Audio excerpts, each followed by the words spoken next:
Hey, everybody, this is Mark Smith, the host of Digital Roughnecks, and I'm here with John Kalfayan, who is the VP of Energy at Hivecell. Welcome, John. Thanks, Mark. Thanks for having me. So, as you know, Digital Roughnecks covers all things digital transformation when it comes to oil and gas. And, as somebody who's in the energy AI field, I can tell you the intelligent edge is such a key component, which is why I'm super excited to have John here with us as a guest on the show. So, John, tell us a little bit more about your background in oil and gas and why you came to be part of Hivecell. Yeah, absolutely. I am a degreed mechanical engineer and right out of school went to work in the field as a frac engineer. Did that for a little bit, then moved into the office doing technical and sales support on the hydraulic fracturing side. And then about 5.5 years ago, moved over to a company that was doing surface and downhole data acquisition. And did that for them for about 5 years, and then recently moved over to Hivecell back in January. But the most interesting thing about Hivecell that really drew me to it was this idea of being able to bring your compute, bring your cloud, bring your apps, to the well site. I think there's a tremendous amount of opportunity to be had in the space when you start reframing how you think about where your apps can live and what you can do with those apps when they are localized in the field without having to have the requirement of, say, internet access. The other big, primarily attractive thing for me was this concept of high availability and data redundancy. So as you can see behind me, you can stack up the Hivecell nodes, and then anything that's running on any of those nodes individually, if one of them were to fail, fails over to any of the other available nodes that you see within the stack. So you have this backup, redundancy, peace of mind, insurance, whatever you want to call it, which, as we all know in the oil field, is time is money. So if you can prevent downtime or NPT, or not have to hotshot a new part out or find a flight to send the technician out on the next available flight, there's a tremendous amount of savings and efficiency to be had there.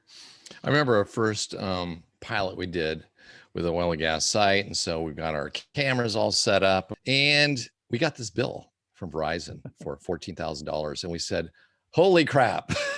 Okay, we can't do that anymore. We got to have an edge device, right? We got to be processing this thing on the edge and then only send up the exceptions or results up to the cloud, or we're going to burn through bandwidth and stuff. So tell me about some of the problems that Hivecell solves. Absolutely. Yeah, there's a couple different pain points here. One, as you just mentioned, is just the sheer volume of data, right? So just looking at some recent stats, the volume of data over the last decade grew 50-fold in the digital universe, to the point that they actually had to create a new unit of measure called a Bronto byte, which is 10 to the 27th for all those that are interested. But volume is a big component, and it's estimated that 75% of the new data created over the next 5 years will actually be created outside of the traditional cloud. And so that if it's being created outside the cloud, you obviously need somewhere for that data to go, which is the edge.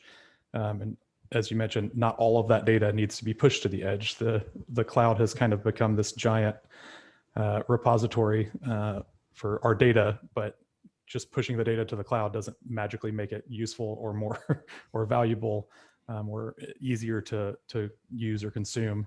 And so that's one of the big ones, being able to bring that storage and compute locally to the data, in instances where you have this concept of, by exception, where you ingest all of the data that you have, it runs through its processes, applications, compute, and then the thing that's valuable is the output of that process. Well, that valuable thing can then go to the cloud, but you don't need to push all of that data up to the cloud just to get to that valuable piece.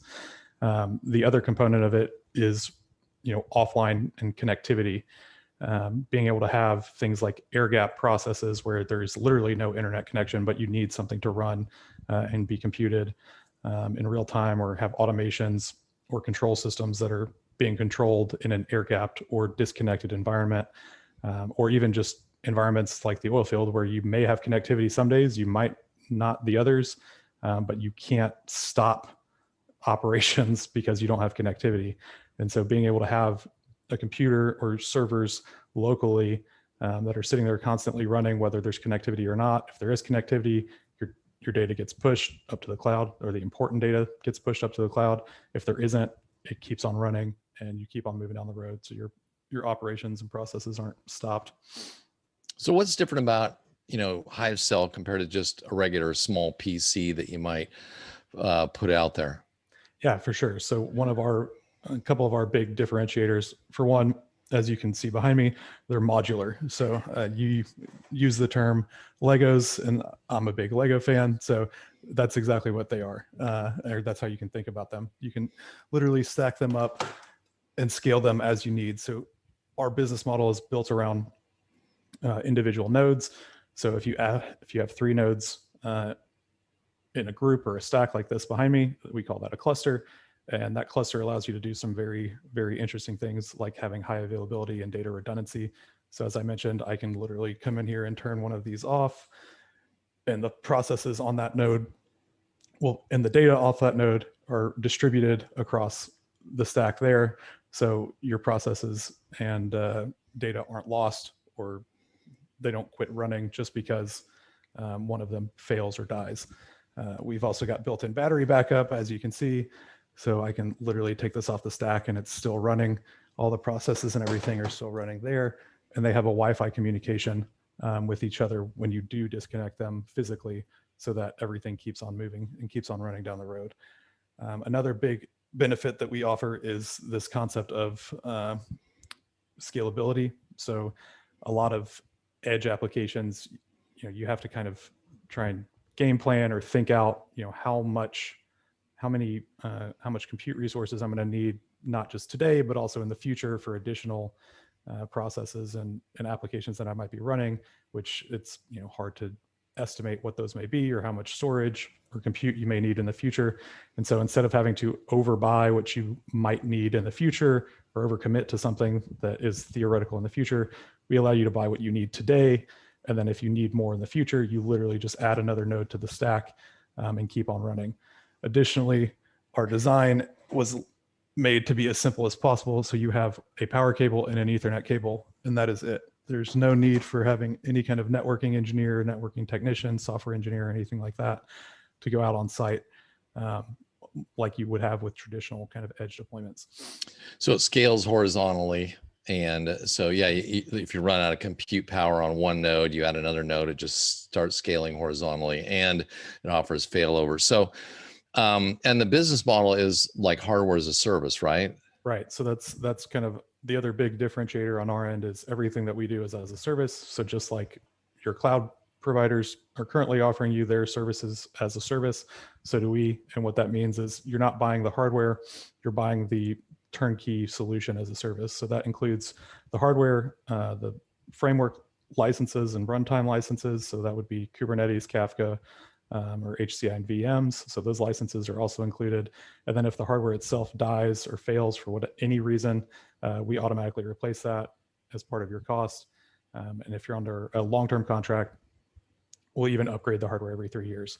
So the whole goal behind our business model is everyone is used to the cloud, where it's just hands off and you're focused on the application and the apps themselves. You're not worried about managing hardware, replacing hardware, updating or upgrading hardware, or anything like that. Great.